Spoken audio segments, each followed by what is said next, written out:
ঢাকার ভয়াবহ যানজটের বিকল্প এবার হতে পারে নদীপথ, আর সেই নদীপথেই আসছে বৈদ্যুতিক ওয়াটার বাস।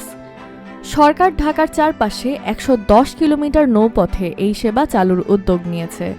বুড়িগঙ্গা, তুরাগ, শীতলক্ষ্যা, বালু ও ধলেশ্বরী এই ৫ নদীকে ঘিরে তৈরি হচ্ছে নতুন গণপরিবহন পরিকল্পনা। এই নৌপথে রয়েছে ৫টি টার্মিনাল ও ৯টি ল্যান্ডিং স্টেশন। পাশাপাশি সড়ক যোগাযোগের সঙ্গে নৌপথের সংযোগও উন্নত করার পরিকল্পনা রয়েছে। তবে ওয়াটার বাস ঢাকায় নতুন নয়। ২০১০ সালে বাদামতলী-গাবতলী রুটে এবং পরে নারায়ণগঞ্জ-টঙ্গী রুটে সেবা চালু করা হয়েছিল। কিন্তু যাত্রী সংকট, দুর্বল যোগাযোগ, নদী দূষণ ও অবকাঠামোগত সমস্যায় দুটি রুটই বন্ধ হয়ে যায়। ১২টি ওয়াটার বাস তৈরিতে খরচ হয়েছিল ৯ কোটি ২০ লাখ টাকা। আয় হয়েছিল মাত্র ২ কোটি ৫২ লাখ। বিপরীতে ব্যয় হয় ৫৭ কোটি ৮৭ লাখ টাকা।